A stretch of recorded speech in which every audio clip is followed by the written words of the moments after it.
한 주 동안 정치 현장에서 있었던 가장 인상적이고 의미 있는 한 장면 한마디를 콕 집어서 분석하는 정치콕입니다. 오랜만에 돌아왔습니다. 김용태 국민의힘 의원, 전용기 더불어민주당 의원과 함께하겠습니다. 어서 오세요. 안녕하세요. 안녕하세요. 먼저 뉴스외전이 뽑은 이번 주 키워드부터 보시겠습니다. 희대의 의혹. 다 짐작을 하실 것 같습니다. 윤석열 전 대통령이 파면된 뒤 조희대 대법원장과 한덕수 전 국무총리가 만난 자리에서 조 대법원장이 이재명 사건이 대법원에 올라오면 알아서 처리하겠다고 말했다는 주장입니다. 논란의 중심에 섰습니다. 지난 5월 서영교 의원이 제보를 받았다며 제일 먼저 제기를 했고 대정부 질문에서 부승찬 의원이 다시 얘기를 하면서 불이 붙었습니다. 조 대법원장은 그런 일 없다고 부인을 했고 제보의 신빙성이 도마에 올랐습니다. 먼저 국민의힘에서는 형사 고발하겠다 이런 입장을 냈습니다. 그렇습니다. 사실 이것이 저는 민주당의 수법이라고 생각이 들어요. 정치인들이 면책특권이라는 것 뒤에서 숨어서 상임이라든지 이 대정부 질문에서 또다시 튼 거 아니겠습니까? 가짜 뉴스를 가지고 의혹을 제기하고 아니면 말고식으로 이렇게 빠지는 행태들은 굉장히 잘못된 거라고 생각이 들고요. 물론 국회의원이 입법부가 의혹이 있으면 거기에 대한 검증과 문제를 제기할 수 있죠. 하지만 그런 문제 제기를 공식석상에서 할 때는 각 의원이 양심에 따라서 보다 철저하게 검증한 다음에 했었어야 되는데 사실 이번에 대정부 질문을 벌 때도 그 제보자에 대한 특징이나 특정이나 아니면 이 조사, 이 관련 녹취 내용이 누구한테 들었던 것인지 뭐 관련한 그러한 의혹에 대해서도 제대로 밝히지 못하고 그냥 카더라가 있더라 이런 식으로 해서 국민들 다 보고 계시는 대정부 질문에서 하는 것은 저는 민주당이 그동안 해왔던 선전선동의 일환이라고 생각이 들고 두 번째로 조희대 대법원장 흔들기 지금 이재명 대통령의 사법 리스크와 관련해서 사법부를 손아귀에 넣기 위한 그런 일환이라고 생각이 듭니다. 가짜뉴스다, 정치 공세다, 어떻습니까? 민주당의 수법이고 선전선동이다 말씀을 주셨는데 우리가 벌써 잊었는지 모르겠는데 과거에 깡패가 이재명 지사에게 돈다발을 줬다라고 하면서 국정감사장에서 돈다발 사진을 보여줬던 기억이 있죠. 그러니까 민주당의 수법이라고 할 수만은 없는 게 국민의힘도 이렇게 근거 없는 낭설들을 면책특권 뒤에 숨어서 했던 결과가 있는 겁니다. 그래서 만약에 이 부분이 사실이 아니라고 한다면 여야가 공히 이 면책특권 뒤에서 허위사실들을 유포하게 되는 부분들을 바로 잡아야 된다라고 말씀드리고 싶은 것이고 지금처럼 민주당 잘못으로만 몰아가기에는 큰 어려움이 있다는 말씀 드리고 싶습니다. 다만 여기에서 서영교 의원이 그동안 검증을 하지 않고 이렇게 제보 내용을 공개했느냐에 대한 비판은 충분히 할 수 있을 것 같습니다. 그러나 해당 부분도 아직까지 어떤 것이 사실인지에 대한 여부는 나오지 않았거든요. 그래서 서영교 의원의 입장 발표를 좀 들어봐야 될 부분이고요. 국민의힘에서는 제보자를 지속적으로 밝히라고 하는데 기본적으로 제보자를 그렇게 밝히게 되면 많은 부분들에서 공익 제보는 사실상 가려질 수밖에 없는 측면이 있습니다. 그러다 보니 아무래도 지금 입장 발표가 늦어지는 이유는 어디까지 공개할 것이고 이 제보의 신빙성을 어떻게 담보할 것인지에 대한 내용들을 보강하고 있을 것이다. 저는 그렇게 보고 있습니다. 네, 그러니까 사실관계를 조금 더 따져봐야 된다. 제보의 신빙성도 조금 더 따져봐야 된다. 이런 입장이신데 국민의힘에서는 청담동 술자리 시즌2가 될 거다 이렇게 얘기를 하잖아요. 어떤 근거에서 그렇게 그렇습니다. 말씀하실까요? 저희가 봤을 때는 이 의혹이 사실이 아닌 것으로 느껴지고 그렇다면 여기에 대해서 민주당이 계속해서 주장할 거라면 의혹에 대한 본인들이 생각하는 그런 사실에 입각한 정보들을 더 내놔야 하는데 못 내놓고 있는 거 아니겠습니까? 저는 민주당, 그러니까 민주주의의 위기라고 생각이 드는데 유튜버들이 방송에서 카더라 이른바 그런 풍문을 떠드는 것을 가지고 국회의원들이 이렇게 대정부 질문이라는 굉장히 입법부로서 굉장히 중요한 자리에서 이것을 트는 행위들은 저는 정말 민주주의의 위기라고 생각을 하고 과거에 비슷한 유튜버들을 통해서 한동훈 전 대표 그 청담동 술자리 의혹도 거짓으로 판명났던 거 아니겠습니까? 조금 전에 전용기 의원께서 저희 당이 과거에 잘못했던 점을 지적해 주셨는데 선정, 선동 사례는 민주당에도 워낙 많습니다. MB 때 쇠고기 파동이라든지 사드 전자파 파동, 천안함 충돌설 이것은 민주당에서 그 당시 여권이 이렇게 계속해서 조작하고 선동했던 일환인데 이런 것들은 저는 정말 민주당에서 위기의식을 가지고 반성해야 될 지점이라고 생각이 들고요. 처음 이 의혹을 제기했던 서영교 의원이 조금 전에 제가 뉴스를 보니까 4년 전에 가짜뉴스 처벌법이라는 법을 대표 발의하셨더라고요. 그래서 경제적 이익이나 정치적 이익을 얻기 위해서 허위의 정보를 가공했던 그런 사례, 그래서 언론 보도를 통해서 보도하게끔 만드는 가짜뉴스 처벌법을 최고 징역 7년까지 하는 그런 법안을 대표 발의 내셨던 분이 서영교 의원이신데, 서영교 의원과 부승찬 의원께서 이렇게 조작, 선동의 일환으로 하는 것처럼 보여져서 굉장히 저는 위기이지 않나 생각이 듭니다. 여기 대해서는 분명하게 본인들이 책임을 져셔야 한다고 생각합니다. 그러니까 민주당 비판만 할 게 아니고 네. 과거에 국민의힘도 그런 선동 사례가 있었다면 함께 고쳐나가야 될 부분이지 서영교 의원만 욕할 부분이 아니다라는 것이고, 서영교 의원의 입장이 아직 나오지 않았기 때문에 입장이 나온 이후에 이렇게 얘기하는 게 더 좋을 것 같습니다. 왜냐하면 지금 제보자의 신원이라든지 여러 가지 신빙성을 담보할 만한 입장 발표가 없는데 서영교 의원이 마치 가짜뉴스를 공공연하게 발표한 것처럼 이야기하는 것에는 굉장히 위험한 있거든요. 그러다 보니 해당 부분들을 좀 더 봐야 되는 것이고, 지금 대법원장을 사퇴하라는 문제와 이 해당 부분들을 엮어서 얘기하지 않습니까? 그러나 대법원장의 사퇴 여부 그리고 사퇴의 이런 논란들은 저는 대법원에서 직접 초래했다고 봅니다.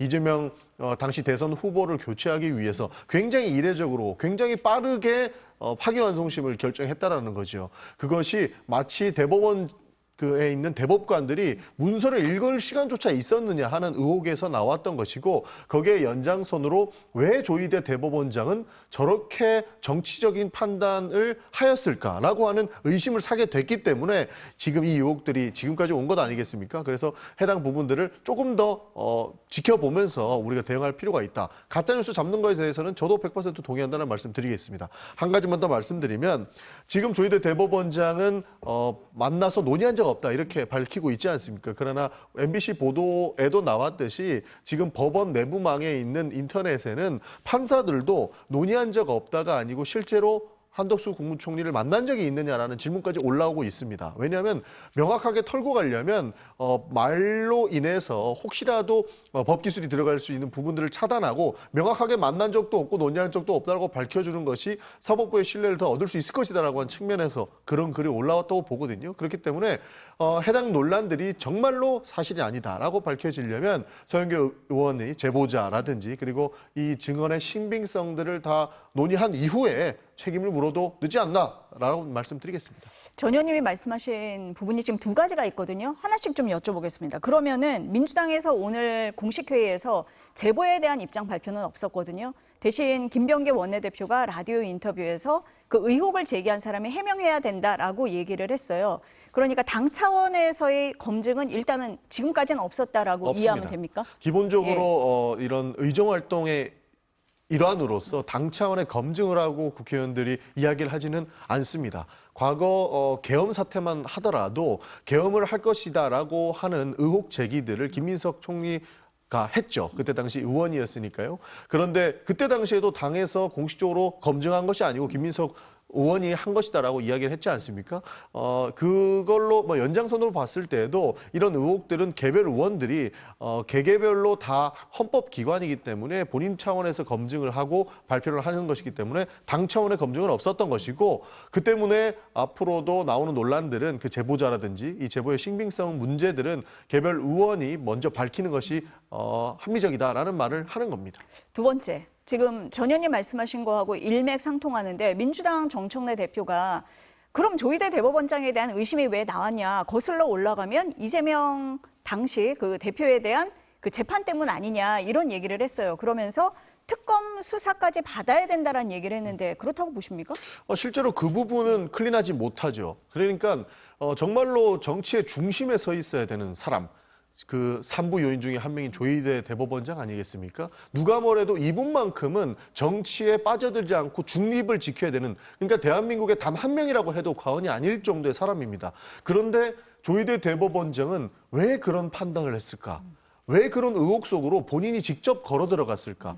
왜냐하면 10일도 안 된, 그러니까 대법원에 이첩한 지 10일도 안 된 시점에서 파기환송이 나오지 않았습니까? 그 페이지가 한 6만 페이지 정도 된다고 하는데 대법원의 그 누구도 그 6만 페이지를 10일 안에 읽을 수나 있었겠느냐. 이것은 답정너식 재판이 아니었겠느냐라고 하는 의심을 샀기 때문에 지금 이 논란도 문제가 됐고 의심해 볼 만한데 라는 평가를 받았던 겁니다. 그런 차원에서 조희대 대법원장은 왜 저런 판단을 했는지 그리고 실제적 진실이 무엇인지에 대해서 저희는 강력하게 책임을 물어야 된다라고 하는 입장에서 사퇴 요구도 하고 있는 것으로 보고 있고 특검 수사도 그 일환으로 이야기하고 있는 것이다. 저는 그렇게 보고 있습니다. 수사 대상으로 보십니까, 의원님? 아니, 의혹을 제기하고 수사 대상이라고 하는 거는 사실 민주당이 좀 무슨 말 하는지 잘 모르겠어요. 본인들이 의혹을 제기했으면 더 정확한 국민들께서 믿을 수 있을 만한 어떤 그런 것들 내놓고 수사를 운운해야 하지. 지금 본인 당사자들이 다 부인하고 있는데 더 추가적인 의혹도 없는데 무슨 수사를 받으라는 말씀인 건지 결과적으로 조희대 대법원장 흔들긴 것 같고요. 조금 전에 이제 전영기 의원께서 말씀을 주셨는데 저는 우리 헌법에 보면 양심이라는 표현이 이 국회의원들이 양심에 따라서 행해야 되는 것이 있고요. 법관들이 나옵니다. 대법원장이 현재 대통령이 되기 전에 관련한 판단들을 했던 것, 사법부의 판단들이 있는 것이고 그것은 법관들이 각자 양심에 따라서 판단했을 거라고 믿으면 되고 저는 최근에 그 대법원이 그 사법부가 지금 대통령의 재판을 중지하는 그런 결정을 했을 때도 저는 사법부의 판단은 존중해야 된다고 말씀드린 바가 있습니다. 그러니까 자꾸 지난번 일을 말하면서 사법부는 정치에 개입했다라고 민주당이 프레임을 씌워놓고 전 그것도 동의하지 않지만 그게 맞다면 민주당은 왜 지금 정치가 사법에 개입하는 겁니까? 그러니까 사법의 정치는 안 되고 정치의 사법부 개입은 가능한 겁니까? 좀 그것도 안 되는 거라고 생각이 들어요. 그러니까 민주당이 지금 하는 논리나 행태들이 굉장히 상권 분립에 위협적인 행동들이라고 생각이 들고 사법부가 어떤 판단을 내리든지 우리가 그것을 믿고 따라주는 것이 법치주의와 민주주의가 운영되는 원리입니다. 전직 대통령 탄핵 판단 났을 때 저희가 불복 안 했지 않습니까? 법원의 판단, 다 양심에 따라서 법관들의 판단들을 따라야 하는 것은 민주공화정에 있는 시민들의 너무나도 당연한 룰이라고 생각해요. 저는 조희대 대법원장을 흔들기를 민주당이 그만했으면 좋겠다 이런 말씀 드리고 싶습니다. 한 가지만 말씀드리면 저는 또 다르게 생각합니다. 사법부라고 해서 저대로 둬야 되느냐. 저는 그건 아니라고 보고 있거든요. 그러니까 사법부도 헌법과 법률에 의해서 움직이는 기관 아니겠습니까? 모든 권력은 국민으로부터 나온다라고 하는 민주주의의 정신에 입각해서 법률에 의거해서 사법부도 충분히 그 룰을 새롭게 만들 수 있는 것이죠. 그런데 그것을 사법부의 개입을 입법부가 해서는 안 된다라고 이야기하는 것 자체도 저는 문제가 있다고 보는 겁니다. 과거에 이재명 대통령께서 저는 굉장히 원론적인 이야기로 선출된 권력에 대한 존중을 이야기했던 걸로 알고 있습니다. 그러나 그것이 순위를 매기는 것처럼 이야기를 해서 국민의힘에서 강도 높게 비판을 했는데 사법부건 행정부건 행시 패스하고 사법고시 패스해서 평생 직장을 가지는 기관 아니겠습니까? 그러면 선출된 4년에 한 번씩 평가를 받는 입법부에서도 새롭게 룰을 변화하는 시대에 맞춰서 새롭게 룰을 바꾼다면은 그에도 따라야 된다는 의무가 있는 겁니다. 그게 감시와 견제에 대한 의무인 거죠. 저희는 감시와 견제를 이야기하고 있는데 순위를 매기하는 것처럼 오히려 프레임 씌워서 사법부를 건들면 안 되는 성역화처럼 하는 것이 오히려 더 문제가 될 수 있기 때문에 우리가 80년대 만들어진 헌법도 개정해야 된다고 하는데 법률을 왜 개정하면 안 되는지에 대한 궁금증이 첫 번째로 있는 것이고 법원도 개혁할 타이밍이 오고 있기 때문에 저희가 그에 대한 법률적 근거를 말씀을 드리는 거다라는 것을 한 번 더 상기해 주시면 좋겠습니다. 물론 사법 개혁도 필요하겠지만 전 입법부가 자의적으로 사법부에 손대는 것은 굉장히 위험한 거라고 생각이 들고요. 그런 논리라면 반대로 사법부도 입법부와 행정부를 견제 균형할 수 있습니다. 당장 지금 사법부가 현직 대통령에 대한 재판을 속개하겠다고 판단하면 민주당 뭐라고 나오겠습니까? 입법부는 사법부 개혁하는 거 되고 사법부는 입법부 행정부 개혁하는 거 안 됩니까? 저는 이 논리가 무슨 말인지 잘 모르겠어요. 이게 상권 분립에 위배되는 말씀드린 것 같고 입법부, 행정부, 사법부가 서로와 견제와 균형을 통해서 자리를 찾아 나가는 것이 우리가 여태까지 87 헌법 체제가 유지해왔던 큰 룰이라고 생각이 듭니다. 그러니까 이미 사법부는 헌법과 법률에 의거해서 행정부나 입법부를 통제할 수 있는 제도 장치가 있습니다. 왜냐하면 헌법재판소에서 대통령을 파면 결정할 수 있는 것도 헌법과 법률에 근거해서 있는 것이고요. 국회의원도 지금 권성동 의원도 불법 행위가 있다고 해서 사법부의 판단에 의해서 구속돼 있는 것 아닙니까? 그러니까 삼권 분립 하에서 견제와 균형은 본인이 속해 있는 집단들이 헌법과 법률에 의해서 감시와 균형을 맞추는 것이기 때문에 지금 입법부에서 새로운 법률과 새로운 제도로서 사법개혁을 해야 된다라고 하는 것들은 저는 사법부에서 오히려 대놓고 거부하는 것이 바람직하지 않다라는 말씀 드리는 겁니다. 과거에 무슨 일이 있었냐면 불법 계엄이 있었던 직후에 12월 4일에 전국 법관회의가 열렸습니다. 그 법관회의에서 나왔던 결론이 뭐였냐면 본인들은 헌법과 법률이 정한 그 제도 하에서 본인의 역할만 충실히 하겠다라고 하는 답변이 나왔습니다. 그러나 입법부에서 사법개혁의 필요성을 느끼고 그 문제를 사법개혁을 해야 된다고 이야기했더니 본인들은 공론의 장을 본인들도 끼어들어야 된다고 이야기를 했고 본인들은 사실상 반대한다라는 성명을 내게 된 겁니다. 이것이 헌법과 법률에 의해서 감시와 균형을 맞추는 것에 불편함을 느끼는 사법부의 모습을 지금 보이고 있는 반증이라고 보는 것이거든요. 그렇기 때문에 저희는 이 제도가 주는 것을 과도하게 해석을 해서 사법부는 건들면 안 된다라는 식으로 들어가면 안 된다. 그것이 더 위험한 수단이 될 것이다라고 생각합니다. 지금 법률 말씀을 하시니까 그 특검 사건을 전담하는 전담 재판부를 만들어야 된다라는 법안을 발의를 했잖아요. 민주당 3대 특검 대응 특위인데 특위위원이시잖아요. 특위위원입니다. 네, 어떤 취지일까요? 지금 논란이 있습니다. 내란 특별재판부가 필요하다고 이야기를 했고요. 최근에 내란 전담 재판부에 관련한 법률을 어저께 발의를 했습니다. 그러니까 특별재판부가 필요하다고 하는 이유들은 모두 알고 계실 거라고 봅니다. 과거 직위원 재판부에 의해서 윤석열 전 대통령이 구속 취소에 그런 상황을 맞닥뜨렸죠. 그 이후에도 국민들이 저 재판부를 믿을 수 있을 것인가 하는 궁금증을 지속적으로 보내왔는데 사법부는 움직이지 않았습니다. 그리고 최근에서야 내란 전담 재판부를 신설한다고 하니까 부랴부랴 형사 25부를 투입시켜서 증언을 하겠다라고 했던 것이거든요. 그러면 법원은 할 수 있음에도 불구하고 지금까지 침대 축구를 하면서 재판부를 증언하지 않았다라고 하는 논란에 또 빠질 수 있는 겁니다. 그렇게 사법부의 신뢰가 훼손돼 있다면 국민적으로 믿을 수 없다라는 의혹이 있다면 내란 사건을 그러니까 국정농단 사건을 전담으로 하는 재판부를 구성해야 된다라고 하는 측면에서 내란 전담부 재판부를 이렇게 신설을 했고요. 왜 전담재판부라는 명칭으로 바꿨냐라고 하는 부분들은 특별재판부라고 해서 외부에서 법관을 추천하는 것이 위헌의 소지가 있다라고 강력히 비판을 했기 때문에 그러면 법관의 지위를 헌법상으로 보장받는 집단에서 추천하고 그 집단들이 임명하는 위헌 논란의 소지를 없애서 전담재판부를 신설한다라고 하는 것들을 어제 발의했다. 이렇게 봐주시면 좋을 것 같습니다. 어떻습니까? 내란 국정농단 전담 재판부를 신설한다. 어떻습니까? 과하죠. 굉장히. 과하다. 아니, 그렇지 않습니까? 아니, 우리나라 역사에서 특별 사건만 꼬집어가지고 재판부를 만들 수 있는 근거가 있는지도 제가 잘 모르겠고요. 그랬던 사례가 있었는지도 지금 헌법 체제에서 물론 이제 헌법의 근거에 의해서 과거에 있었던 경우는 있겠습니다만 특별한 케이스였던 것이고요.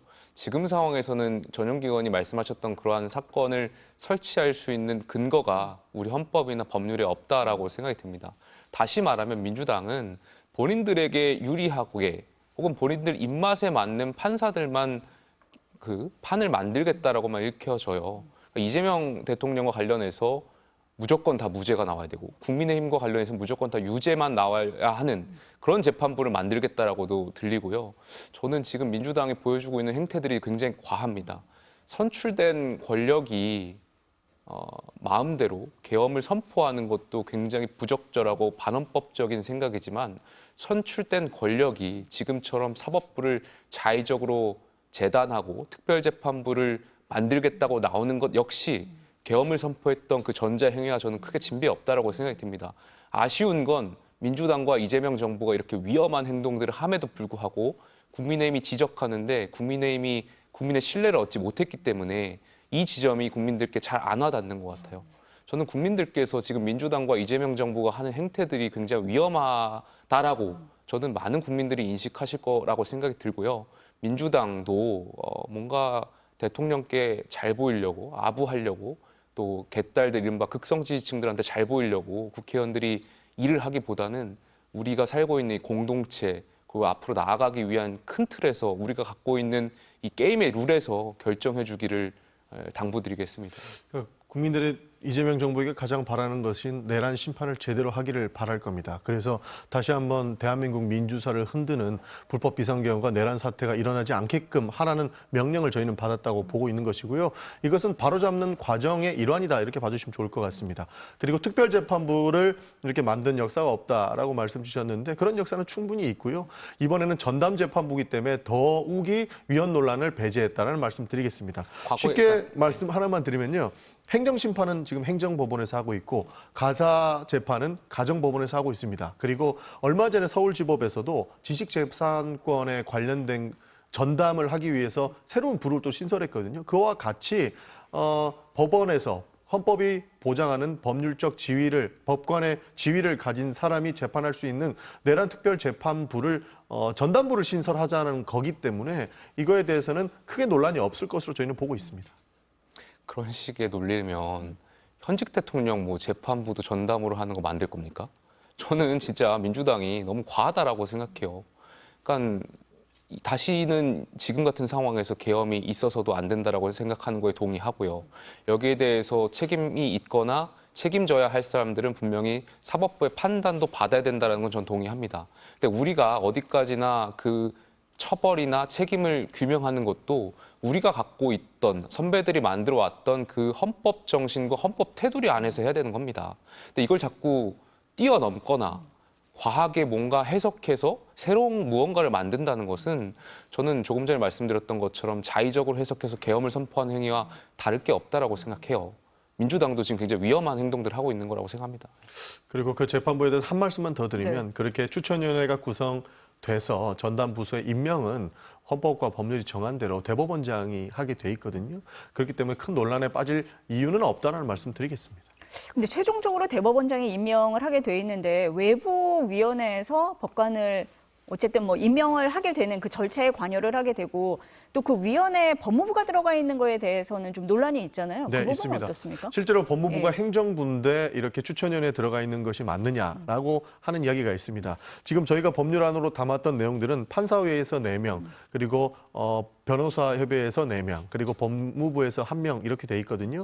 법무부가 행정부이기 때문에 문제가 된다 그러면 법사위에서 충분히 개정할 수도 있다는 점을 먼저 밝히겠습니다. 만약에 그 1명이 캐스팅 보트라서 더 문제고 그 사람이 행정부이기 때문에 위원회 소지가 있다라고 한다면 헌법재판소에서 1명이 추천해도 좋을 것 같고요. 만약에 대법원에서 더 객관적으로 신뢰할 수 있는 집단에서 추천을 할 수 있게끔 해달라고 한다면 법사위 논의 과정 중에 충분히 논의할 수 있다는 말씀도 드리고 싶습니다. 위헌 소지를 없앤다라고 하면 괜찮습니까? 글쎄요, 저는 그 발상 자체가 위헌적인 생각이라고 들고요. 아니, 어떻게 그렇게 재판부를 만들려고 어느 근거가 있는지 저는 찾지 못하겠습니다. 그 헌법적 또 혹은 법률적으로 지금 민주당이 하려고 하는 행위들이 근거가 있는 행위들인지도 잘 모르겠고요.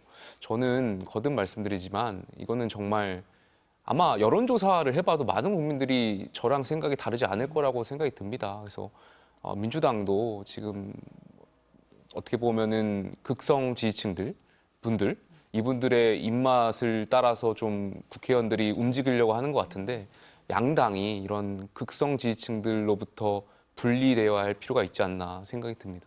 민주당에서 아직까지 당론은 아니라고 들었습니다. 좀 검토 과정을 거치겠다 이렇게 이해하면 될까요? 그렇습니다. 예. 지금 굉장히 신속한 사안이기 때문에 저희 특위 차원에서 먼저 입법 발의를 했고요.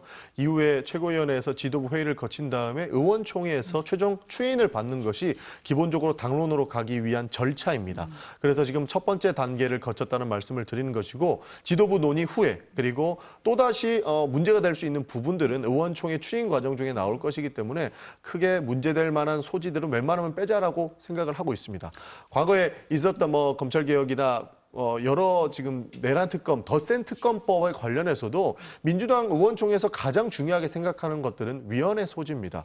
국민의힘에서 위헌 소지에 대한 지적들이 타당한 부분도 있기 때문에 그런 부분들은 충분히 개정을 할 수 있는 여지를 두는 것이고요. 더 센 특검법에서도 국민의힘에서 요구했던 위헌 소지들은 빼면서 입법 발의를 했습니다. 그렇기 때문에 이렇게 너무 위헌적이다라고 이야기하기에는 그 법안의 내용들을 상세하게 들여다보면 충분히 논의 가능한 구조 안에 있다라는 말씀 드리겠습니다. 네, 논의 과정을 조금 더 지켜보도록 하겠습니다. 이 얘기 이 정도로 하고요. 이번에는 이번 주 한 장면 보시겠습니다.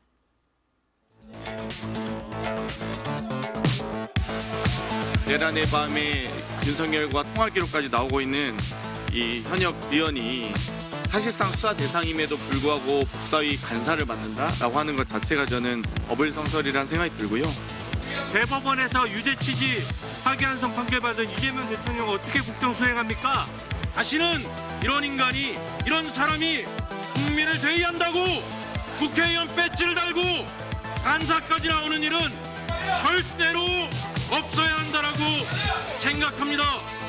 야, 누가 야예요, 누가? 누가 이런 인간이야?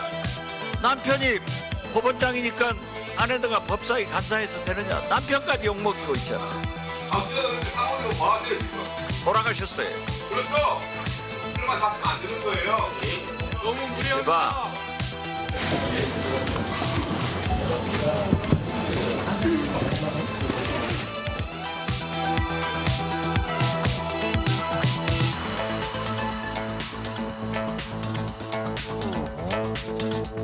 간사 선임에 대해서 표결한 적 한 번이라도 있으셨습니까? 이게 바로 의회 독재입니다. 나경원 간사 선임의 건은 부결되었음을 선포합니다.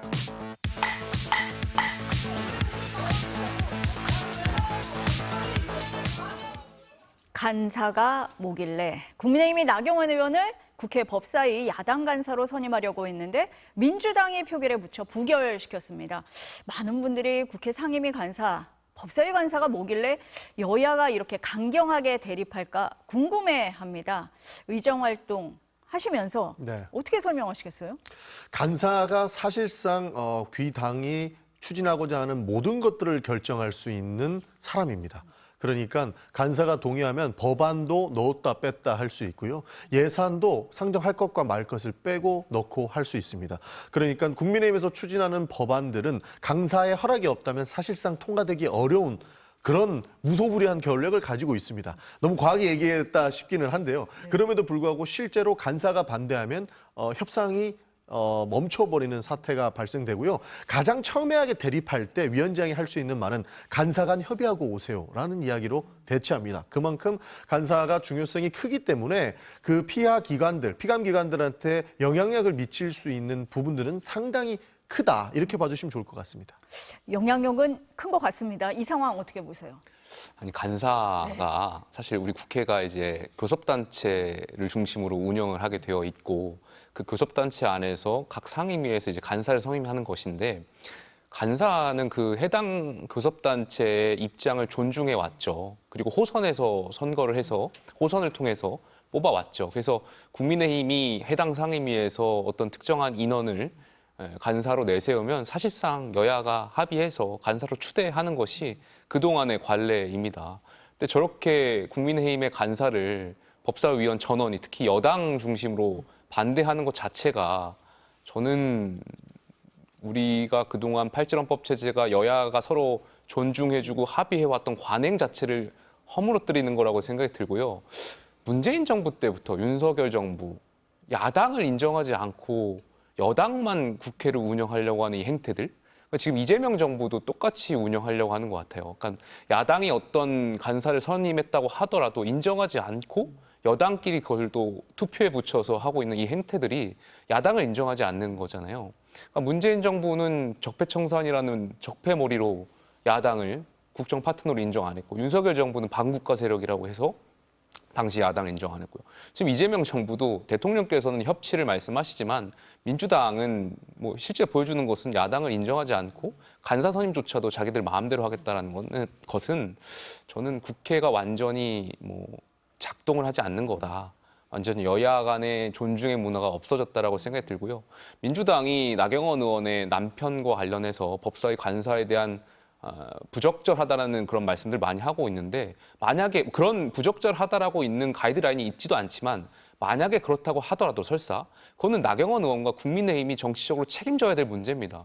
그것을 이유로 민주당이 반대한다라는 것 자체가 지금 국회 상황이 그만큼 굉장히 극단적인 상황이다라는 것을 보여주는 일례인 것 같습니다. 저희는 애초에 나경원 의원을 간사로 보냈을 때 싸우자고 보냈다고 생각을 합니다. 그러지 않고서야 다른 훌륭한 국회의원들 그렇게 많은 당이 나경원 의원을 콕 집어서 법사위 간사로 보내야 되느냐. 여기에 대한 의문이 있었던 것이거든요. 저희는 국민의힘을 인정하고 싶은 것이 아니라 나경원 간사는 부적절함이 있다라고 주장하고 있고 그것 때문에 반대했다라는 말씀을 드리는 겁니다. 뭐 나경원 의원의 뭐 남편분이 뭐 판사다 이런 내용을 차치하더라도 지금 저 표결은 나경원 의원이 국회 선진화법 위반으로 검사한테 구형을 받은 이후에 기소가 되고 검사한테 구형을 받은 이후에 표결을 했거든요. 그만큼 법사위 간사라고 한다면 법원이라든지 검찰이라든지 굉장히 법으로 모든 걸 알 수 있는 기관을 정말 피감기관으로서 무소불위한 권력을 휘두를 수 있는 자리이기 때문이거든요. 그래서 나경원 의원은 부적절하다고 이야기를 하는 것이고 그 이후에 표결이라도 해서 나경원 간사는 부적절하다는 것을 알리고자 했다는 겁니다. 한 가지 물어보고 싶은 것은 왜 굳이 나경원 의원을 법사위 간사로 앉혀야 되느냐. 국민의힘은 그 의도가 어떤 것이냐는 저는 물어보고 싶은 심정입니다. 여기 계시잖아요. 네. 어떤 뭐 의미? 지도부가 판단했을 거여서 네. 저도 잘 모르겠습니다만 어찌되었던 지금 전현기 의원 말씀하셨던 것처럼 그 의도가 무엇이든 간에 그것을 인정하고 존중해 오는 것이 국회 문화였습니다. 그리고 싸우라고 보냈다라고 이제 해석을 하시는데 설사 그렇다고 하더라도 간사에 선임을 해서 간사들 간에 협의를 하든 싸우든 하게 만들어야지 이렇게 민주당이 일방적으로 국민의힘의 간사를 부결시키는 것은 글쎄요, 저는 정말 너무 과하다. 이렇게 하면 이재명 정부의 결국에 어느 권력이든 마지막에 있겠지만 결코 좋지 못할 거라고 생각이 듭니다. 간사 표결은 저도 좀 못 본 것 같기는 네. 해요. 근데 그럼에도 불구하고 표결을 해야 할 정도로 나경원 의원은 간사로 부적절하다 이렇게 보는 겁니까? 저희는 실제로 부적절하다고 봤던 겁니다. 그리고 애초에 뭐 선임하는 것 자체가 문제가 있다라고 판단이 됐었는데 그 이후에 검찰의 구형 이후에 또 부적절성이 하나 더 추가됐다라고 보는 측면에서 나경원 의원만 아니면 누구든 간사 협의는 가능하다라고 하는 입장이 돼버린 겁니다. 그래서 지금 돌리기는 조금 굉장히 좀 늦어버렸습니다. 그러니까 부적절하다고 하더라도 그건 어디까지나 나경원 의원이나 국민의힘이 정치적으로 책임져야 될 문제인 거지. 민주당이 그런 이유를 대면서 간사 선임을 부결시키는 것은 저는 국회 관행에도 맞지 않고 여야 간의 대화를 하겠다라는 그 대통령의 태도하고도 정반대다 이렇게 말씀드리고 싶습니다. 뭐 이 부분은 국민의힘의 입장 동의합니다. 네. 근데 이제 나경원 의원 간사 이 얘기를 하면서 그 의원들끼리 이제 인신 공격까지 간 상황이잖아요. 앞서서 뭐 화면에서도 보셨지만 국민의힘 곽규택 의원이 민주당 박지원 의원에게 사모님 뭐 하시냐 돌아가셨다 뭐 이런 답변까지 나오는 상황이에요.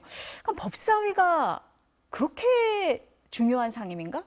항상 보면 법사위가 중심에 있잖아요. 어떻습니까? 사실상 상원의 역할이기 때문입니다.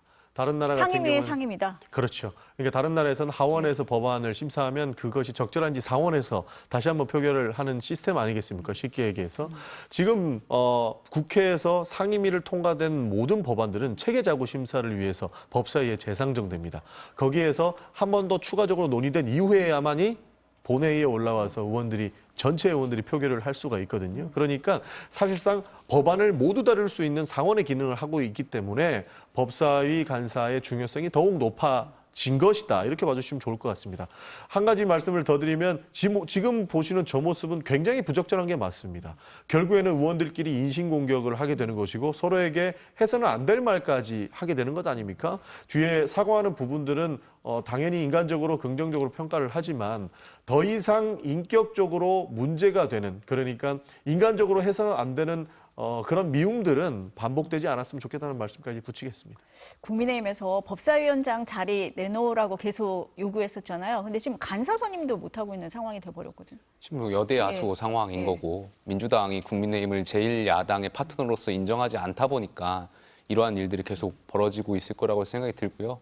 전 앞으로도 계속해서 국민의힘이 뭔가 할 수 있는 일들이 현실적으로 물리적으로 레버리지가 없기 때문에 어려울 거라고 생각이 들고요. 이럴 때일수록 정말 국민의힘이 개혁을 전제로 개혁을 해서 우리가 뭉쳐야 소수 야당이 기댈 수 있는 것은 국민의 신뢰 아니겠습니까? 국민의 신뢰와 지지를 기반으로 해서 우리가 이재명 정부와 민주당의 한계를 지적하는 것이 저희가 할 수 있는 일이다라고 생각합니다.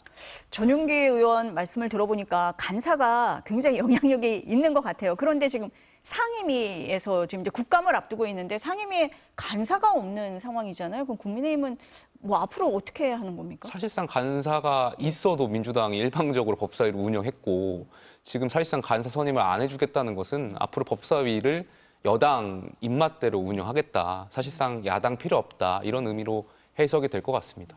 그럼 나경원 의원이 아니라 다른 의원을 추천할 수도 있는 거잖아요. 지금 근데 그렇게 할 수 없는 조금 전에 상황이니까. 말씀드렸지만 그 교섭단체 간사는 그 해당 교섭단체가 선정하는 권한들이 과거부터 오랫동안 관행으로 이어져 왔기 때문에 그걸 존중해 주는 것이 국회 룰에 맞다고 생각이 듭니다. 어떻습니까? 충분히 서운한 건 알겠는데요. 네. 저희는 부적절한 내용으로 이미 표결까지 했기 때문에 현행 룰상으로도 네.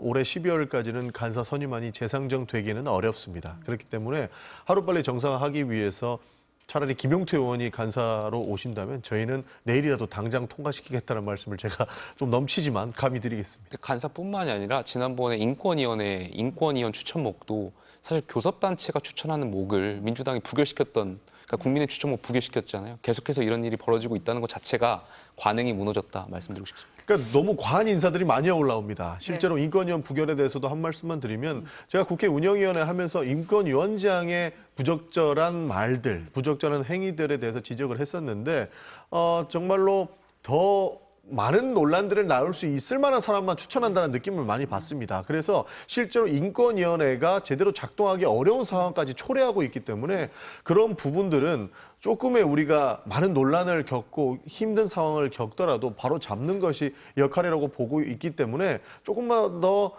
정말로 인권위원들 같은 경우에는 인권을 위해서 노력해 주셨던 훌륭한 분들을 추천해 주시길 부탁을 드립니다. 어쨌든 국민들은 국회가 정상화됐으면 좋겠다라는 바람을 가지실 것 같습니다. 오늘 두 분 말씀은 여기까지 듣겠습니다. 감사합니다. 감사합니다.